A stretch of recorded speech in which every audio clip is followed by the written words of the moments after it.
الحمد لله رب العالمين والصلاة والسلام على سيد الأنبياء والمرسلين وعلى آله وأصحابه أجمعين. قرآن مجید پارہ نمبر 17 اقترب للناس حسابهم. ناظرین و سامعین، خوش آمدید ہمارے قرآنی سلسلے میں.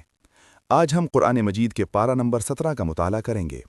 یہ پارہ دو عظیم سورتوں پر مشتمل ہے، سورۃ الانبیاء اور سورۃ الحج.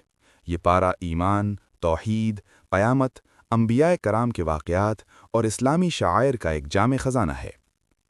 آج کے لیکچر میں ہم تفسیر ابن کثیر، تفہیم القرآن، معارف القرآن، روح المعانی اور ضیاء القرآن کی روشنی میں آیات کا ترجمہ، تفسیر، واقعات اور احکام پیش کریں گے. سورۃ الانبیاء. سورۃ الانبیاء ایک مکی سورت ہے جو مکہ مکرمہ کے اس دور میں نازل ہوئی جب مسلمان سخت آزمائش میں تھے. اس صورت میں 18 انبیاء کرام کا ذکر ہے اور مرکزی پیغام یہ ہے کہ تمام انبیاء کا دین ایک ہی تھا، توحید. موضوع نمبر 1، قیامت کا قریب ہونا. آیات 1 سے 6. اقترب للناس حسابهم وهم فی غفلۃ معرضون. ترجمہ: لوگوں کے حساب کا وقت قریب آ گیا حالانکہ وہ غفلت میں منہ پھیرے ہوئے ہیں. ما یأتیہم من ذکر من ربہم محدث الا استمعوہ وہم یلعبون. ترجمہ: جب بھی ان کے رب کی طرف سے کوئی نئی نصیحت آتی ہے وہ اسے کھیل کرتے ہوئے سنتے ہیں. قیامت کے قربت کا اعلان اس لیے کیا گیا کہ ہر گزرتا لمحہ اسے قریب کر رہا ہے. نبی کریم صلی اللہ علیہ وسلم نے فرمایا، میں اور قیامت اس طرح بھیجے گئے ہیں، اور آپ نے شہادت اور درمیانی انگلی ملا کر دکھائیں. غفلت کا مطلب یہ ہے کہ انسان دنیا کی مصروفیات میں اتنا ڈوب گیا کہ آخرت کی یاد ہی بھول گیا. آج کی دنیا کا بھی یہی حال ہے. اس آیت میں سب سے بڑی تنبیہ یہ ہے کہ جب علم آئے تو اسے دل پر لیا جائے، نہ کہ محض کانوں سے سنا جائے. ہمارے لیے پیغام: ہم بھی اکثر جمعہ کے خطبے، قرآنی درس سنتے ہیں لیکن زندگی پر اس کا اثر نہیں ہوتا. یہی غفلت ہے جس سے آیت نے خبردار کیا. موضوع نمبر 2، مشرکین کے اعتراضات اور ان کے جوابات. آیات 7 سے 23. وما ارسلنا قبلك الا رجالا نوحی الیہم فاسألوا اہل الذکر ان کنتم لا تعلمون. ترجمہ: اور ہم نے تجھ سے پہلے بھی انسانوں ہی کو رسول بنا کر بھیجا جن پر ہم وحی کرتے تھے، پس اہل علم سے پوچھو اگر تم نہیں جانتے. اعتراض: آپ انسان کیوں، فرشتہ کیوں نہیں؟ تمام انبیاء انسان ہی تھے، فرشتے نہیں. اگر رسول فرشتہ ہوتا تو انسانیت اس سے قریب نہ ہوتی اور اسوہ حسنہ ممکن نہ ہوتا. اسألوا اہل الذکر سے علماء کا مرتبہ اور ان سے علم لینے کی فرضیت ثابت ہوتی ہے. لو کان فیہما آلہۃ الا اللہ لفسدتا. ترجمہ: اگر آسمانوں اور زمین میں اللہ کے سوا اور معبود ہوتے تو دونوں فساد میں پڑ جاتے. یہ توحید کی سب سے منطقی دلیل ہے. اسے برہان تمانو کہتے ہیں. کائنات کا یہ حیرت انگیز نظم و ضبط گواہی دیتا ہے کہ اس کا خالق اور رب ایک ہی ہے. موضوع نمبر 3، حضرت ابراہیم علیہ السلام کا واقعہ. آیات 51 سے 73. یہ پارہ 17 کا مرکزی واقعہ ہے، تفصیل اور عبرت کے اعتبار سے انتہائی اہم. وَلَقَدْ آتَيْنَا إِبْرَاهِيمَ رُشْدَهُ مِن قَبْلُ وَكُنَّا بِهِ عَالِمِينَ. ترجمہ: اور یقیناً ہم نے ابراہیم کو پہلے ہی سے ہدایت دے دی تھی اور ہم اسے جاننے والے تھے. واقعہ: بتوں کو توڑنا. حضرت ابراہیم علیہ السلام نے قوم کے عید کے موقع پر بتوں کو توڑا اور بڑے بت کے گلے میں کلہاڑی ڈال دی. فَجَعَلَهُمْ جُذَاذًا إِلَّا كَبِيرًا لَهُمْ لَعَلَّهُمْ يَرْجِعُونَ. ترجمہ: تو اس نے سب کو ٹکڑے ٹکڑے کر دیا سوائے ان کے بڑے کے، شاید وہ اس کی طرف رجوع کریں. واقعہ: آگ میں ڈالنا اور معجزہ. قُلْنَا يَا نَارُ كُونِي بَرْدًا وَسَلَامًا عَلَى إِبْرَاهِيمَ. ترجمہ: ہم نے کہا، اے آگ ابراہیم پر ٹھنڈی اور سلامتی والی ہو جا. اللہ تعالیٰ نے آگ کی فطرت کو معطل کر دیا. آگ اپنی ذات سے نہیں جلتی بلکہ اللہ کے حکم سے جلتی ہے. یہ سبق توحید کا عملی مظاہرہ ہے. اس واقعہ میں یہ پیغام ہے کہ جو اللہ کی راہ میں قربانی دیتا ہے، اللہ اس کے لیے ناممکن کو ممکن بنا دیتا ہے. بردن و سلامن میں یہ لطیف نقطہ ہے کہ اگر صرف بردن کہا جاتا تو آگ اتنی ٹھنڈی ہو جاتی کہ ابراہیم کو سردی سے نقصان پہنچتا. ہمارے لیے پیغام: جب راستے بند ہو جائیں، تعصب اور ظلم اپنی انتہا پر ہو، تب بھی اللہ پر بھروسہ رکھیں. موضوع نمبر 4، دیگر انبیاء کرام کے واقعات. آیات 74 سے 91. حضرت لوط علیہ السلام. آیات 74 سے 75. حضرت لوط کو حکمت اور علم عطا ہوا، قوم لوط کر عذاب۔ حضرت نوح علیہ السلام، آیات 76 77۔ حضرت نوح نے دعا کی تو اللہ نے قبول فرمائی، قوم کو غرق کیا۔ حضرت داؤد اور سلیمان علیہ السلام، آیات 78 سے 82۔ پرندے اور جنات حضرت سلیمان کے تابع، حضرت داؤد کو زبور اور حکمت۔ حضرت ایوب علیہ السلام، آیات 83 سے 84۔ مصیبت میں دعا، مجھے تکلیف پہنچی ہے اور تو سب سے زیادہ رحم کرنے والا ہے۔ وَأَيُّوبَ إِذْ نَادَى رَبَّهُ أَنِّي مَسَّنِيَ الضُّرُّ وَأَنْتَ أَرْحَمُ الرَّاحِمِينَ۔ ترجمہ، اور ایوب کو یاد کرو جب انہوں نے اپنے رب کو پکارا، مجھے تکلیف پہنچ گئی ہے اور تو سب سے زیادہ رحم کرنے والا ہے۔ حضرت ایوب علیہ السلام کی یہ دعا انتہائی مؤثر ہے۔ انہوں نے شکوہ نہیں کیا، شکایت نہیں کی، صرف اپنی حالت بیان کی اور اللہ کی رحمت کا حوالہ دیا۔ یہی دعا کا ادب ہے۔ حضرت یونس علیہ السلام، آیات 87 سے 88۔ مچھلی کے پیٹ میں دعا، لا الہ الا انت سبحانک انی کنت من الظالمین۔ ترجمہ، تیرے سوا کوئی معبود نہیں، تو پاک ہے، بے شک میں ہی ظالموں میں سے تھا۔ یہ آیت آیت الکرب کے نام سے مشہور ہے۔ مصیبت و پریشانی میں اس کا پڑھنا حدیث سے ثابت ہے۔ حضرت زکریا علیہ السلام، آیات 89 سے 90۔ بڑھاپے میں اولاد کی دعا، حضرت یحییٰ علیہ السلام کی ولادت کی بشارت۔ حضرت مریم علیہ السلام، آیات 91۔ اللہ نے مریم کو چنا، اپنی روح پھونکی، حضرت عیسیٰ کی معجزاتی پیدائش۔ موضوع نمبر 5، امت واحدہ اور توحید کا اعلان، آیات 92 سے 94۔ ان هذه امتکم امۃ واحدۃ وانا ربکم فاعبدون۔ ترجمہ، بے شک یہ تمہاری امت ایک ہی امت ہے اور میں تمہارا رب ہوں، پس میری ہی عبادت کرو۔ تمام انبیاء کا دین ایک ہی تھا، اسلام، یعنی اللہ کی اطاعت، صرف فرق شریعتوں میں تھا۔ یہ آیت دین اسلام کی آفاقیت اور تاریخی تسلسل کو ثابت کرتی ہے۔ موضوع نمبر 6، قیامت کی آمد اور احوال، آیات 95 سے 103۔ وَحَرَمٌ عَلَىٰ قَرْيَةٌ أَهْلَكْنَاهَا أَنَّهُمْ لَا يَرْجِعُونَ۔ ترجمہ، اور جس بستی کو ہم نے ہلاک کر دیا، ان پر لازم ہے کہ وہ لوٹ کر نہیں آئیں گے جب تک قیامت نہ آئے۔ یاجوج ماجوج کا خروج قیامت کی بڑی نشانیوں میں سے ہے۔ یہ لوگ ہر اونچی جگہ سے دوڑ پڑیں گے۔ لا يحزنهم الفزع الأكبر وتتلقاهم الملائكة۔ ترجمہ، انہیں سب سے بڑا خوف غمگین نہیں کرے گا اور فرشتے انہیں خوش آمدید کہیں گے۔ قیامت کے دن کا سب سے بڑا خوف وہ لمحہ ہے جب اعمال نامے پیش ہوں گے، مومن اس لیے محفوظ رہیں گے۔ موضوع نمبر 7، رحمتاً للعالمین، آیت 107۔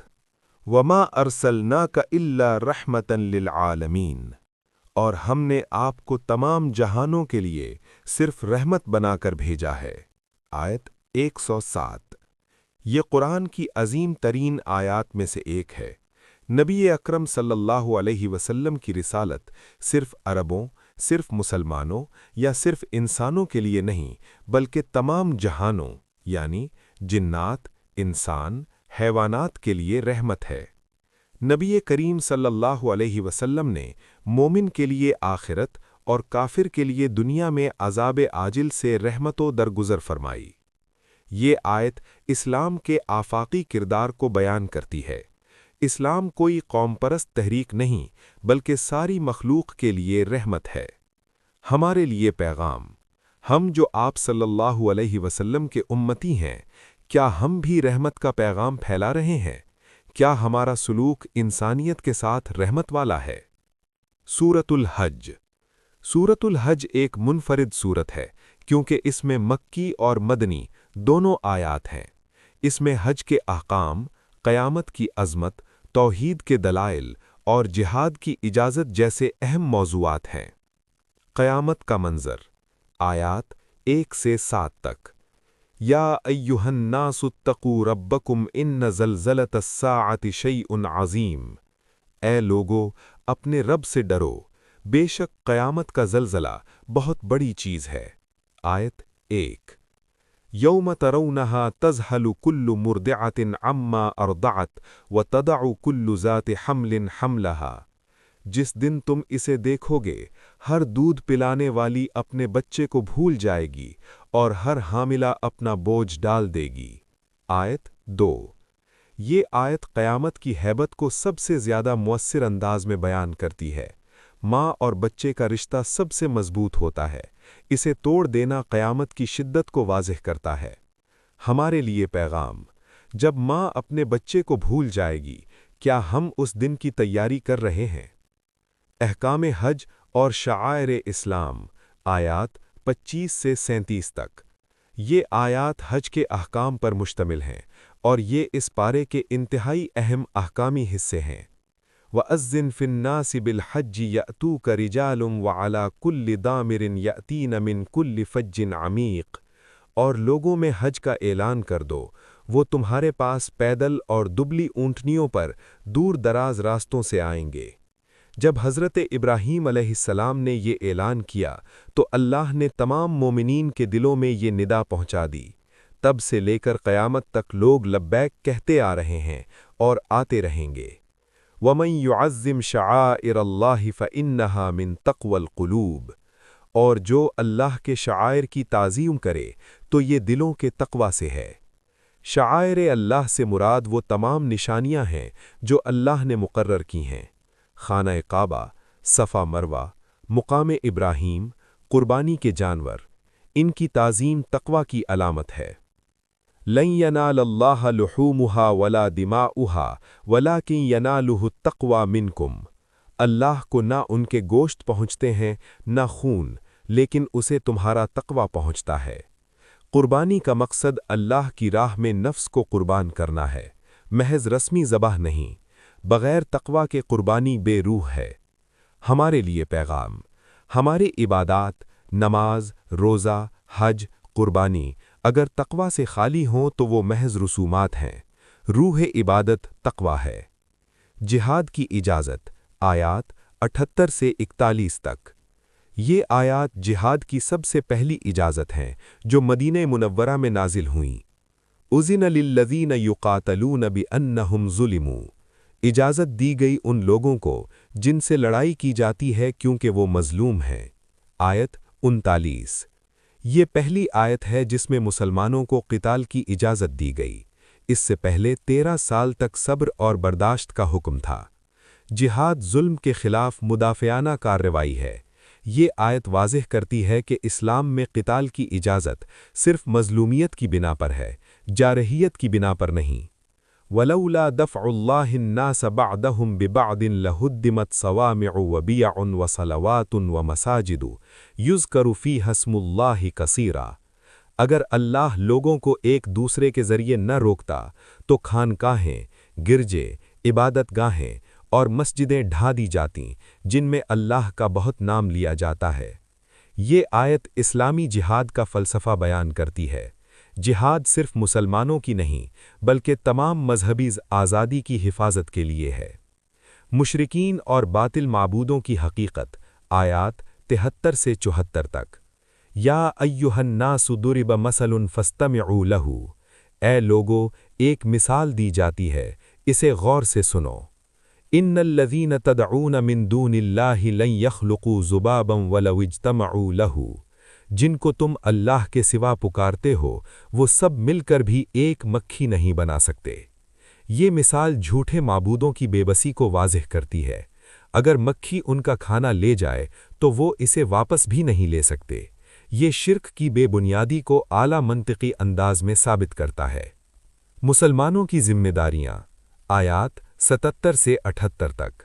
یا ایھا الذین آمنوا ارکعوا واسجدوا واعبدوا ربکم وافعلوا الخیر لعلکم تفلحون، اے ایمان والو رکوع کرو، سجدہ کرو، اپنے رب کی عبادت کرو اور نیک کام کرو، شاید تم فلاح پاؤ۔ وجاہدوا فی اللہ حق جہادہ ھو اجتباکم، اور اللہ کی راہ میں جہاد کرو جیسا کہ جہاد کرنے کا حق ہے، اس نے تمہیں منتخب کیا ہے۔